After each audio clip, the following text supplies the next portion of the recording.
May it please the court, my name is Sean Kim and I represent the respondent, Mr. Abu.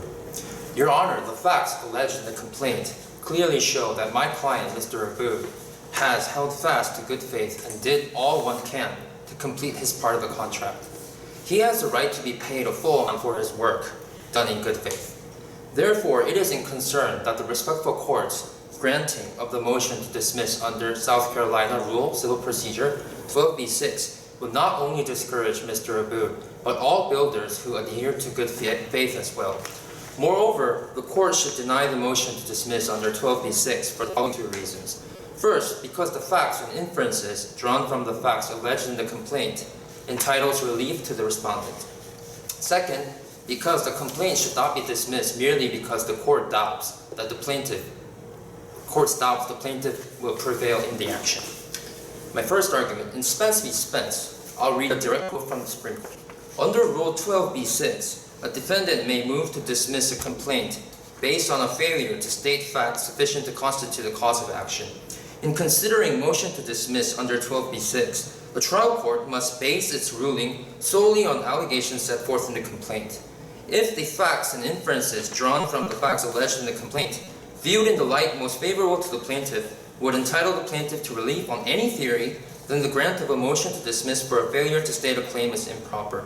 From the facts alleged in the complaint, we can infer that unlike the assertion that Mr. Abu has not properly filed his mechanics lien within 90 days, it is still in dispute whether the period for filing the lien should be March 21st, 2019 or April 11, 2019. Therefore, unlike the conclusive assertion that the movement has made, it is not yet settled. Counsel, why is it in dispute? I mean, how do you respond to Movement's argument that, unlike in the Butler case, the owner didn't request or even consent to the additional work? In the Butler case, the subcontractor actually got a request from the contractor. That didn't happen here. That didn't happen here, yes, right. Right. But when they ruled in Butler, this is a direct quote from Butler also. The trial court ruled that subcontractor in this instance furnished additional materials which are necessary for the proper performance of the contract and did so in good faith at the request of contractor or for the purpose of fully completing the contract. Therefore, the trial court ruled therefore, the request of the owner is not mandatory because it is injuncted by the word or. So if Ron had a proper purpose to complete the contract, then it would be analogous to Butler. Even without the consent of any party? Could he break in and do the work without anybody's permission? No, he can't break in and do the work without anybody's permission. That follows from your argument. Anything necessary to complete the work.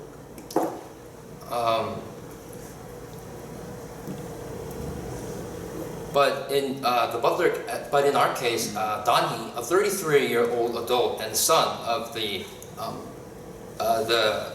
movements, actually let him in and let him install the replacement of the fireplace. But he's not a party to the contract. Yes, he's not a party, but Ron can infer that since he's a 33-year full-grown adult and the son of the movements, that the movements actually said that they don't want him to come in and install, but their actions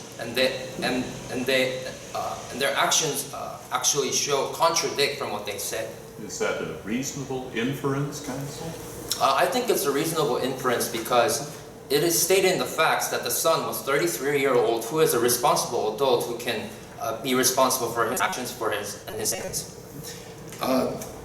Therefore, since there are lots of disputes, therefore, unlike the assertion, it is not settled, and Mr. Abode would be entitled to relief based on South Carolina Code 29590.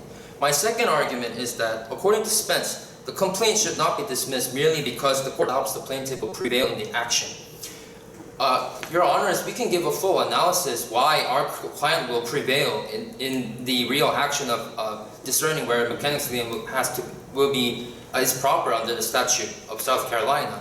But even if you disagree with our conclusion, it is stated in the Supreme Court case that even if the court doubts that the plaintiff will prevail in the action, it must not be dismissed merely because of the doubt of the court.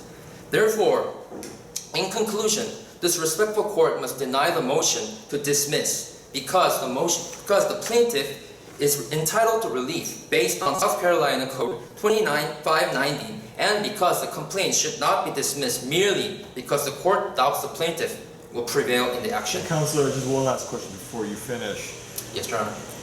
Are you asserting that the installation of the fireplace was completion of all the work that was done?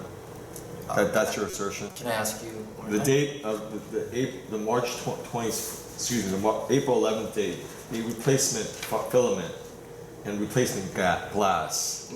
You're saying that that was part of the original work that was contracted? That's part of the original work, Your Honor. So your assertion is that they requested that work to be done?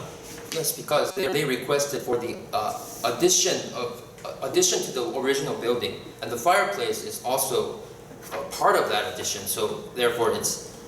So if we disagree with you on that point, do you lose? No, we don't lose because if this motion is not to discern whether it was. This motion is to discern whether there's a proper state of claim. So therefore, even if you disagree, we do not lose. Thank you, Counselor. Thank you.